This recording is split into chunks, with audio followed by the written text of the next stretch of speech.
Today on Collider Movie Talk, we're talking about that It Chapter 2 box office. It was incredible. Joker movie winning the Golden Lion at the Venice Film. And Hailee Steinfeld, hey, she's going to be Kate Bishop, possibly in the MCU. We're going to talk about it all here on Collider Movie Talk.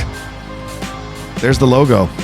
Like I say every time. There's the how's it going, everybody? I am still hosting a Collider Movie Talk temporarily for the lovely Perry Nemiroff, who's up there in Toronto. And guess what? She's going to get to see Joker tonight. Apparently, they're screening it at TIFF tonight. We're going to talk about that movie winning the Golden Lion Award in just a second. But first, let's meet our lovely panelists here. Coming up first, we've got Haleigh Foutch. Not to be confused with Hailee Steinfeld. How are you, Hayley? Oh, I'm good. I'm excited to navigate the Haileys because I do keep whipping my head back and forth. Which Hayley? Me? It's not me. I have a feeling there's going to be a lot of Haleys on this show. It was teased by Mr. Dorian Parks, who's also right off set sending in the chat questions. But this man coming back to Movie Talk. Mark Ellis, how are you? Good to be back home. Appreciate it. Oh, thank you.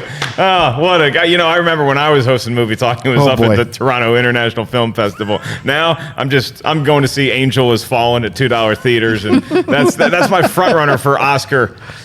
Oh, I'm sorry. Glory. What yeah, Oscar? I got Angel Has Fallen. Oh, okay. It's the movie that gave us exactly what we wanted. Gerard Butler, Nick Nolte, Best Supporting Actor. It's got every category you want. Totally. Oscar Mayer, maybe the Ham Award. Maybe that'll win that one. There we go. Anyway, we got some breaking news. Let's start off with this. Hailee Steinfeld. This is from Variety. They're reporting that possibly, they learned this exclusively from their sources, possibly she has been offered a lead role in the upcoming Hawkeye series at Disney+. Now, before you go, wait, this is Movie Talk.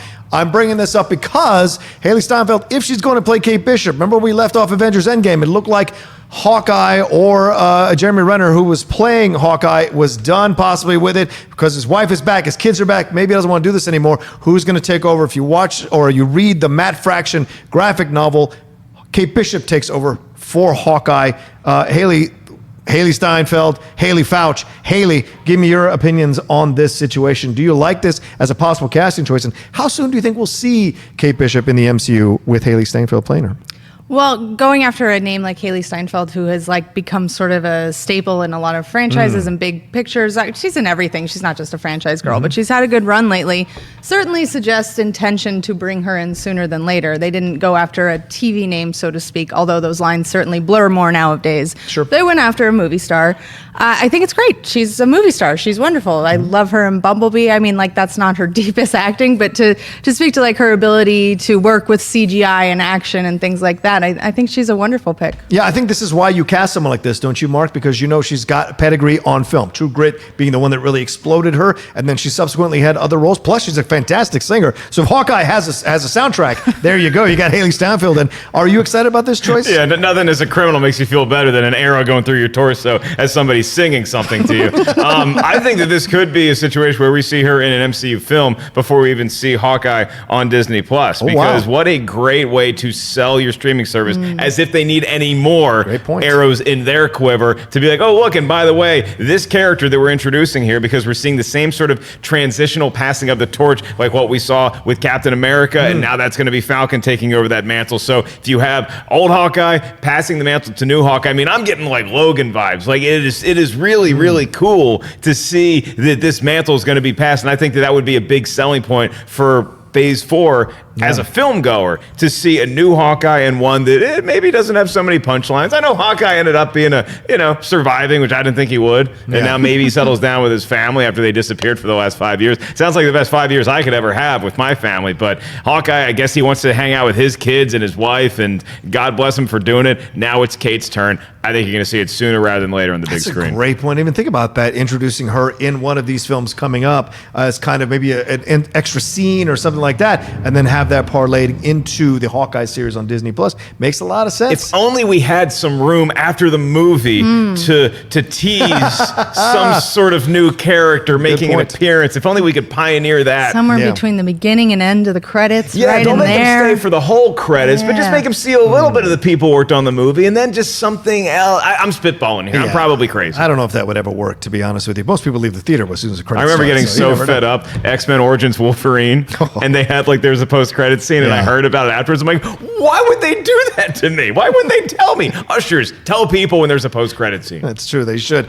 Well, let's move on to the. We'll see what happens with Hailee Steinfeld. I'm excited about this. I think this is why you cast her if they're going to close the deal and get this done, because you want someone with pedigree to kind of shepherd you into the next phase of the MCU. She's certainly one. There's going to be a lot of changes, and if you're going to make changes, you want to make changes with fantastic actors that can carry the weight of the MCU and excite a younger fan base to come see it. So, all right, let's move on to It Chapter 2. This is the film that came out this weekend and pretty much ruled the box office. Now, it did come in at $91 million, which is incredible for a horror film. However, it's a little bit less than the first It film did, but no less amazing for it to come in this way. It still fit within studio expectations, and it ranks as the second largest horror opening of all time, with it being the number one. It is still the only horror film to ever open at 100 million over the weekend, so that's still pretty incredible. However, this, Hayley, you look at this, some people are kind of downgrading this, some people are elevating this. Where do you fall on this box office discussion?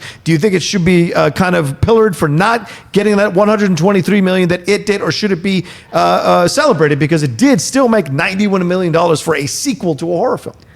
I would imagine that at least at the studio, the reaction is a bit of a divide down the middle, right? It's like we now have the first and second highest grossing opening horror films of all time. That's wonderful. I'm sure they were hoping it would perform close to or above the first film, but that by no means makes it a failure in any way. It's a huge amount of money, especially for horror. That's like, horror is behind sort of, the superheroes and space movies, one of the few genres that continues to perform at the box office, but not usually on this level. This is still extraordinary. Yeah. I do think that overall it's a win. It's very hard to say this is not a win for the studio, for the filmmakers. That's a lot of money, but it does, because of the expectations, have a bit of a shroud over it. Yeah. What about you, Mark? You look at this is the first, It and It Chapter 2, the first and second largest openings, both for a horror film, and the first and second largest September openings for any film of all time. This still speaks to the power of this story and Muschietti and what he was able to establish in the first film, and this cast as well, don't you think? Yeah, I mean, the heart-wrenching story of 6 adults who bully a clown who just wanted to be friends and occasionally gets overzealous and eats one of them. But come on, I mean, we can all be forgiven for that. He comes around once every 27 years, hang out with a guy, take him to a movie. A lot of people wanted to go see this movie, and with good reason, because of the hype train built in large part because of the first It. This is right where I expected this movie to land, simply because I think that the word of mouth was not as positive from critics and advanced audience members who got to see the movie as the first one was. The first one felt like a secret phenomenon. It's a gasket that was about to blow. And this one, I think that it would have landed around maybe $75-80 million if not for the positive word of mouth, in large part due to Bill Hader's performance. Because I think a lot of people heard, well, it's not as good as the first one. It's a very long movie. It doesn't quite pack the scares. It's not the impact of the first one. However, man, you got to see this gem of a performance by Bill Hader, James Ransone, Jessica Chastain and company. It does have a B+ cinema score, but you bring up an interesting point, Mark. I don't have it in my notes, but this is fascinating. Would it have made more if it had been a 2-hour or less horror film? I go to our co-host of The Witching Hour here, Haleigh Foutch. Do you think it would have made more? Maybe broken the 100 million mark, or at least gotten close to the 120, and even got close to the 123? I do think it would have made more. Obviously, Endgame just showed us that runtime does not hold you back from $1 billion. But I think it would simply not, like, this isn't coming from like a horror expert perspective, just from someone who worked in theaters for 10 years. There are only so many showtimes a day, only so many tickets you can sell. And unlike Endgame, they're not going to be waking up at 6 a.m. to open the theater to put more screenings. And you limit the amount of product that can be sold when you make a movie that's that long. Do you feel it's got legs, Mark? I think it doesn't have anywhere near the legs of the first one, because the first one ended up doing $1 billion internationally of business. I don't think this gets close to that. I think right now it's at 185. Yeah, 185 million worldwide. Yeah. Worldwide. So I think it'll do more than half of what the first one did. But if your expectations are to do what the first It film did, you were never going to hit that. And I think that this is a Force Awakens, Last Jedi situation, where Last Jedi didn't have the quite the positive buzz, word of mouth that Force Awakens did, and so you saw less loss returns at the box office. It was still very profitable. Yeah. It just did not do what the first one did. I wonder if they go the Avengers Endgame route and release a longer version of the film and see what they could do, because a lot of people's complaints were that it was too long. But my complaint was that I felt it wasn't long enough because I wanted more time with the adults before they even come to Derry. So for me, if you add another half an hour to the movie, maybe that's a more interesting movie, kind of like I had with Watchmen. Watchmen, the original cut, not that interesting. When they made it the director's cut a little more longer, I found that film to be fascinatingly better, or more interesting. I think you will find it to be fascinatingly better from the comfort of your home and your Blu-ray player, because I don't see a re-release on the books for Chapter 2. I maybe not exactly the way that Avengers went down, but they are planning a longer version. Muschietti has said so. He has said they have deleted scenes that they had to take out from this one that he loved, that he wants to put back in. And he also is, I believe, planning a cut, which is what I think could end up in theaters, that combines both films and goes back and forth in time the way the novel does. Like the Godfather legacy. Sure. Like that where they did that with the Godfather. Yeah. They released all the films. So and do you I had get to go back. credit? Did both movies get credit for that $13? I guess so. Because they love touting when they re-release, Yeah. like, hey, look at how much Star Wars is made when we look at how much Avengers Endgame now it'd be at Avatar because we re-release it. So if you re-release both of them cut together, do both films get it? Which one gets the Yeah, it's a prize? good point. Good question. Yeah, it's a good question. We can't answer it now. We don't have time. Let's Either move way, on. New Line wins. Yeah, true. And Very true. Before we move on, I do think that this box office is enough to basically cement what was kind of my fear. I don't know. They're going to make prequels. Like, that's just going to Like It happen. prequel. Yeah. Oh, we're All right. definitely Like- finding out the origins Yes, of Pennywise. origins, something like that. Bill Skarsgård should not put down his clown mask yet. He should keep that the. Oh makeup no, hand. he's said in interviews that he's Yeah. down for it. He wants to. He thinks it'd be fun. Muschietti has said the same Okay. thing. They're Keep laying the stretching groundwork. your eyes, Bill. Keep the googly eyes Keep 'em thing limber. going. Okay, I'm waiting for that de-aging technology. All right, let's move on to the rest of the box office for Pennywise.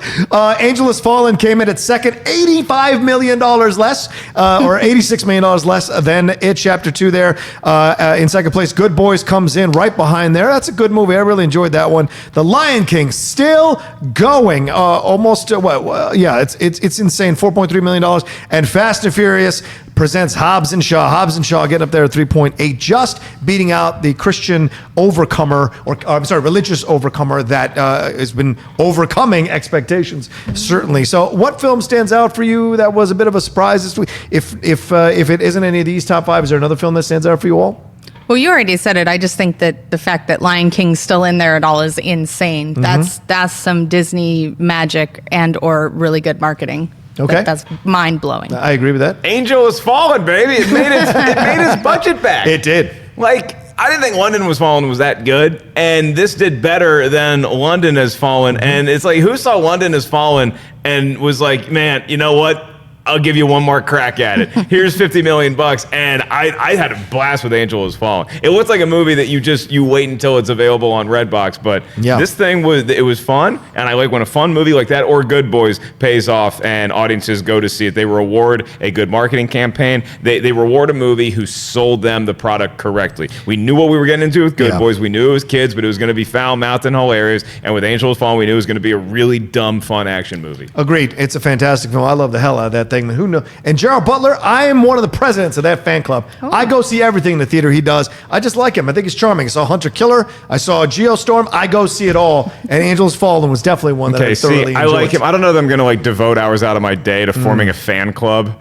Like, I don't know if there's a Gerard Butler app. I don't know that if I'm going to get the Gerard Butler app, but I might. If you as a president can sell me on it. You found a way to slide it in. That's right. Dorian wanted me to talk about the Jeremy Renner app in the Hailee Steinfeld story. Yeah, Jeremy Renner cannot do that app anymore. He got caught making the wrong bread, and so they took it down, so he cannot do it anymore. I want to give a shout out to Peanut Butter Falcon. I had those two gentlemen on the Deep Cut recently. Their film did really well this weekend for an independent film. It's 95% on Rotten Tomatoes, and it's made $2.3 million after 5 weeks in theaters, which is pretty good for a film of that budget and that size. So go see that thing if you haven't seen Peanut Butter Falcon. And a lot of critics have thought about this film possibly as a dark horse for a Best Picture nomination. So go see this thing in theaters. All right, let's move on to our next thing. We'll see what happens next week. Sorry. The Goldfinch comes out next week, and Hustlers. People are going crazy for this Hustlers film.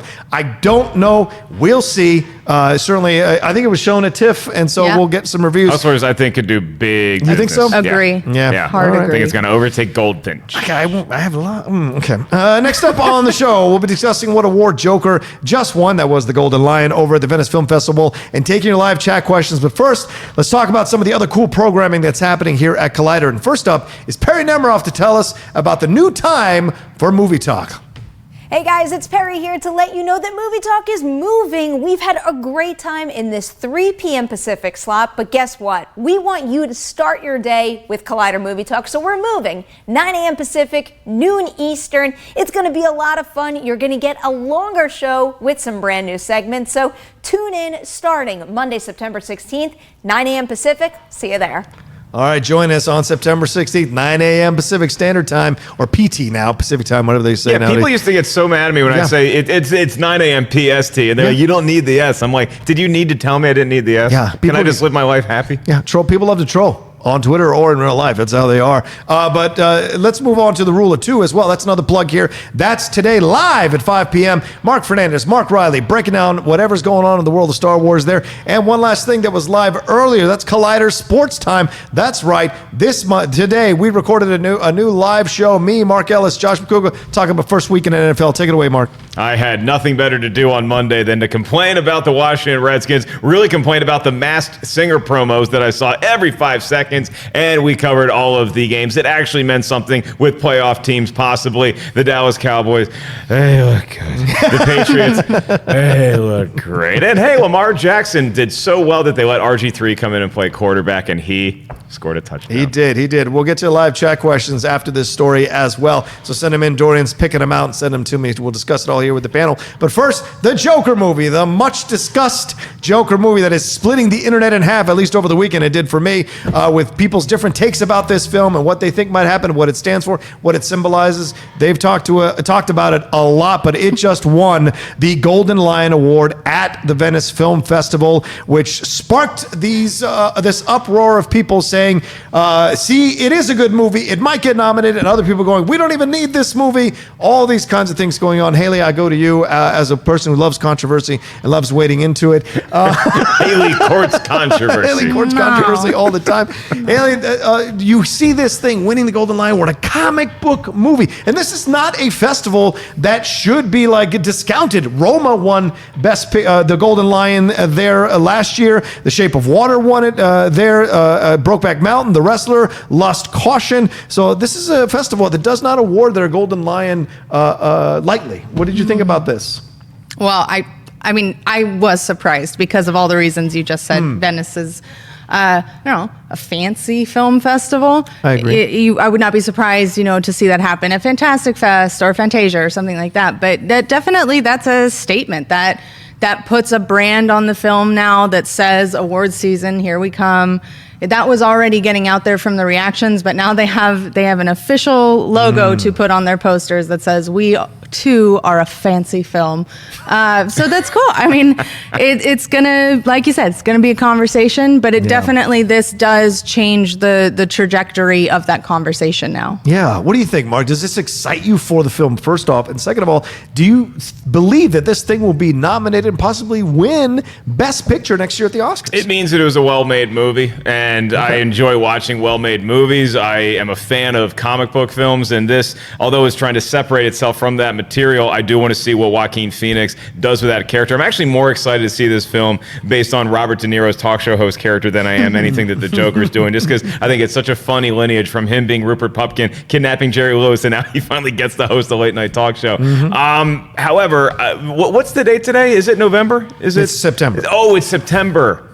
So we're talking about this movie in September winning awards and getting Oscar buzz. Well, that's great. But you know what usually happens to Oscar buzz in September? It fizzles out by mid-October. I think this is going to be a film that comes out early October. People see it. There'll still be divisiveness on Twitter. And then it peaked too early to be a front runner for Oscar glory. Well, I push back at you, you cantankerous old fool. Black Panther came out in February and was nominated for Best Picture. So I say to you, and I'm one of these people that's on the front line for this thing. I think it will win Best Picture. I think it will be nominated, and I think it will win. And the reason why is because I think those snobs who scoff at superhero movies and comic book movies being nominated for Best Pictures will talk themselves out of not nominating this movie by saying it's not really a comic book movie. It's more of an art house film with an occasional comic book thing in it, but it's really an art house film about a guy fighting the systemic corruption and injustice of the institutions and all this kind of stuff. And they'll talk themselves into this thing thinking it's a 70s throwback film that should win Best Picture. John, you ignorant slut. The reason why this is not going to win Best Picture is because, I'm sorry, it might be the best Joker version we've ever seen, but we've seen a lot of versions of the Joker. We know this character. We know who it is. I don't think it's cantankerous old voters that are saying, I'm not voting for a comic book movie. I just think that there is going to be another movie that comes along that is more in a lane with what the Oscars want. If the Oscars want to surprise people, maybe they nominate something like Knives Out, which is getting a lot of great buzz out of TIFF. There's movies that there's a Harriet Tubman film that's coming out later this year. You have The Irishman that could break through and continue to help Netflix legitimize themselves as a major movie studio. I don't doubt that the Joker has a chance to be nominated for Best Picture, Hayley, because we have 10 possibilities. I just don't see any world where this movie wins. And again, we're all having this argument where none of us have seen the film. We are very in-depth into something we know nothing about. My favorite way to talk about controversy. I disagree that it's too early for the conversation. I think that this is about the time that the awards conversation always starts up. It's festival season. Critics get to see the first glimpse at the movies that are going to be vying for it. I'm not with John on the full tilt it's going to win Best Picture train, but I think it's going to be in the conversation. I think the controversy will keep it in the conversation long enough for people to keep coming back to it, and it's going to make a lot of money, so that will also keep it in the conversation. How about we watch the movie? No, that would take precious time away from us debating the merits of the film that we have not yet seen. Look, I just feel like, yes, of course, awards season talk starts happening now, but doesn't it seem like any movie that gets that initial push out of the gate at a film festival ends up petering out? Because Green Book played at TIFF, but it was not the buzz of TIFF last year. It was Snyder's buzz. And Shape of Water was something that kind of came later on in the year that didn't get a release until December too. So I think that you have a late front runner that emerges, and we don't have time to debate its merits or talk about what potential controversy it could cause, where we already have had ad nauseum think pieces about the Joker and films that have come out in September. So Knives Out, Thanksgiving release, everybody's loving it. Maybe that's positioned to be the dark horse film. That's a good point. I mean, if Murder on the Orient Express can't get nominated, maybe Knives Out can as a murder mystery there to jump to the front. But once again, I know I'm crazy. I was crazy when I predicted Black Panther making $200 million opening weekend. It did that. But then again, I predicted Aquaman at 200 and it didn't do that, but it didn't make $1 billion. So I just think with the Academy getting younger, the Academy becoming more diverse, the possibility of this thing being nominated, possibly winning, starts to become more of a reality year by year. These comic book movies are not going away, and now they're starting to kind of veer into art house films. Logan had a little bit of that vibe. Certainly Black Panther was more about a statement about a black superhero, what that feels like to the culture, to the community. It's, speaking about this idea of slave ships, even in a film like this. Pretty incredible, weighty topics. Now we walk into something like this that feels like an old 70s French Connection, that kind of vibe of those films. Maybe this does it. I feel it will, but you two might be right that it won't win this thing. But I just have a weird feeling like the trajectory is going forward. And I don't think it's one of those films that's going to recede into the background because the reviews on it are so high, so positive, and hardly anybody is pushing back on them. I'm not saying I don't think it will. I'm just not on your it's gonna for sure train. Oh, yeah, right. I'm somewhere in between the two units of train you guys are on, just going like, let's see what happens. I'm saying it's not winning at all. Look, when John Rocha gets a funny feeling, it either means he's accurate or he just ate the macaroni and cheese at Wood Ranch. And I think this is a situation where it's more the latter, not the former. All right. Well, we'll see. I'm certainly looking forward to it. As a white male critic, I was not allowed to go see Joker. How about you invite me, WB, next time? I would love to go see it. Maybe kind of balance the conversation You're white? out. I had no... as a Latino male critic. I did not know John Rocha was what? What? He's a what? No, as a Latino male critic, I'd like to be invited to these things. Just a little shout out to WB going forward. Maybe balance out the conversation so Dorian isn't the only one taking the hits on Twitter for his opinion on the movie. Dorian enjoyed it? All right. He did like it. He did, but people kept tagging Dorian going, no, someone of color saw it. Dorian. And he was like, I can't. That's enough already. All right, let's move on to some questions that, speaking of Dorian, that Dorian picked out for us to answer. This is your live chat. We love doing this on the show. Let's run through these before we have to get out of here. Kylo Finn asks us, are you going to talk about Hayley Atwell joining Mission Impossible? I would love to, but I'll break down in a cold sweat. I love that woman as an actress and as a person and as an entity stepping into something like Mission Impossible. I'd love to see this. How about you, Hayley? Are you excited about this? It's perfect. I love it so much. And she's wonderful. She's born to play a Mission Impossible spy and wear one of the signature Mission Impossible fancy gowns. I don't know what color they haven't used yet, but it's going to look awesome. She's going to kick someone with a high slit in her dress, and I'm going to be going, yeah, because that's what it always is. What if she's pantsuit? And I love it. I'd be into that I'm too. down with that. But the franchise tradition is always some floor-length dress, and everybody's in tuxedos, and it's great. I love it. We always hear about a casting with Mission Impossible. Like, this is the person that's going to take over the mantle from Tom Cruise. We thought it could be Jeremy Renner. Thought it could be Henry Cavill. Rebecca Ferguson teams up with Tom Cruise. So are we running? Are there too many good operatives that we have in the well now? Is somebody going to be either a double agent? Is somebody going to double cross them? Could Hayley Atwell actually end up being a villain, not a hero? Ooh,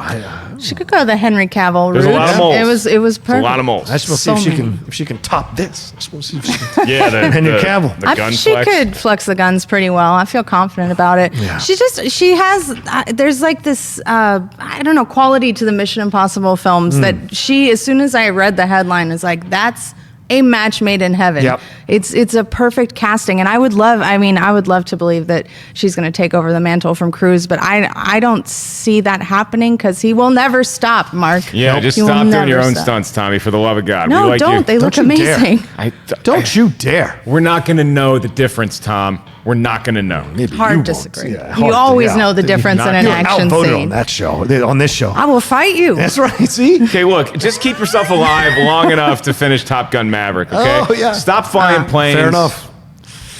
I want With the a guy USO hat. You say that with a USO hat on. How dare you? Yeah, because I respect the real people that can fly What? planes. And Tom Cruise learned how to fly a plane. It looks awesome. I watched the Top Gun Maverick trailer 200 times at Comic-Con. Just please, keep yourself safe for us. All right, let's move on to Steve. I appreciate that sentiment. Steve Calderon, he asks, Paramount is rebooting Face Off. Which two actors would you love to cast in Face Off? This is tricky because I don't want them to go the same face-off route that they went with Travolta and Cage. Like, I don't want to see two actors who now have their moment to ham it up like their heroes back in the 90s did. So I want this to be a different film. I want this to be a little more serious. I want this to take itself seriously. If you can do that with the movie whose premise is we're swapping faces. So that's a tough call as far as casting Face-Off goes. Okay, I'll go since... I'd be up for Yeah. Travolta and Cage again. What? Yeah. See, I I go the support other way. that. I go that it's a comedy and you cast The Rock and Kevin Hart and have them have to switch boy. faces.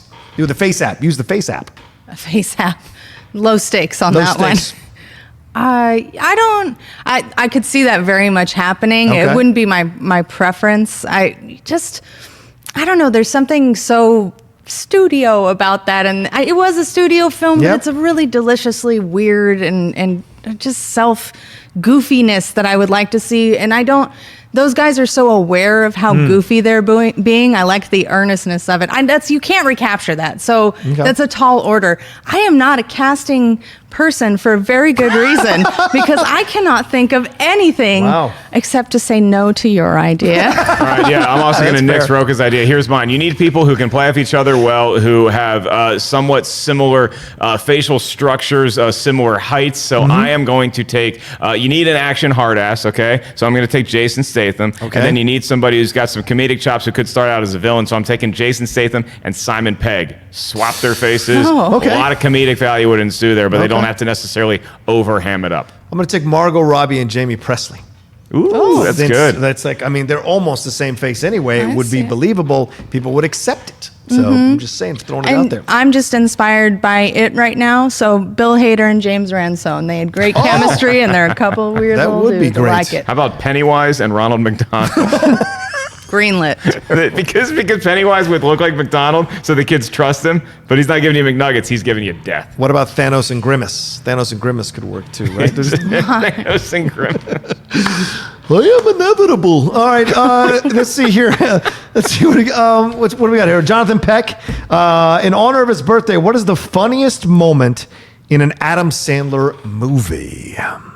And you can't use Grown-Ups or Grown-Ups 2. I think one of the funniest lines I've ever heard in my entire life is Billy Madison at the end when Billy gives this long-winded speech that ends up going nowhere about the dog that he learned about from the book in kindergarten.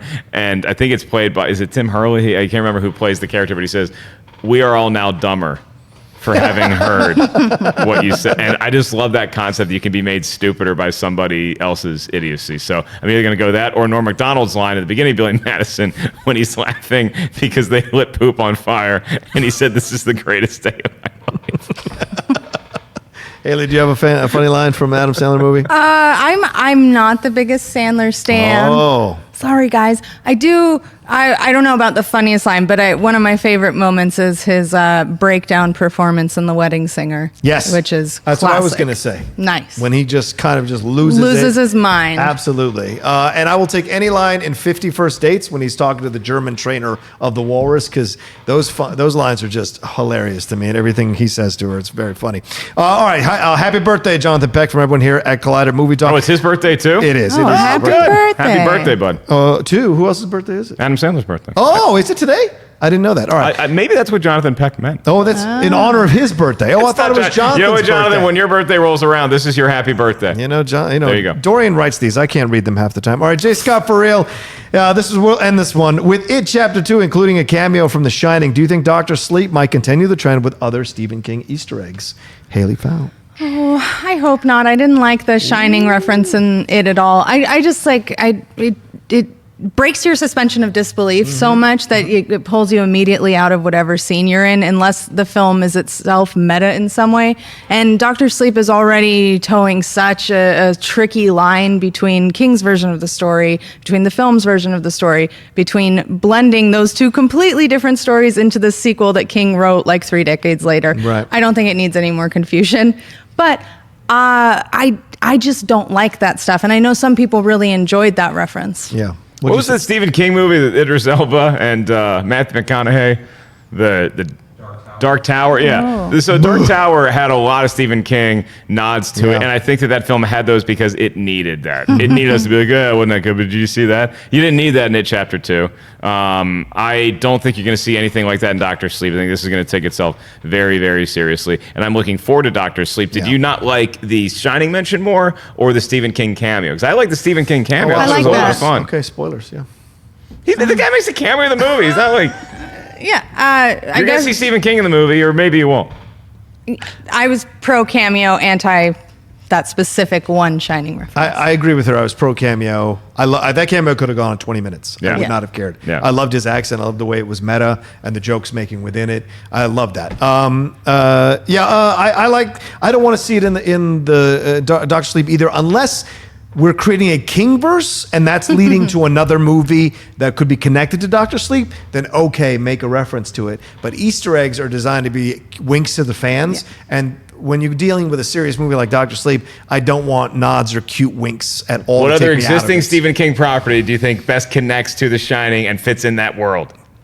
Tommy Knockers? All right. Tommy Knockers is possible. I mean, let's not do the Stephen King macroverse right now, because we'll be here till 7 True, p.m. very true. You And know, it's Adam just will kill behind me. the Overlook Hotel. There's a pet cemetery. Don't let it go. They do have kind of similar vibes in There the we go. entities that corrupt the humans, is all I'm saying. Or you very can do good point. 1408, because that's also a creepy hotel. Oh, yeah. 14 is good. All right, we got to wrap this up before Adam kills me through the booth there. All right, thanks, everybody, for watching this Monday live episode of Collider Movie Talk. Really appreciate you all taking the time to watch or to listen to us. It's always a blast. I want to thank Haleigh Foutch for stopping by. Read her stuff on the .com all over the place. Watch her on the Collider Witching Hour or listen to her Collider Witching Hour. Mark Ellis over there making a triumphant return back to Movie Talk.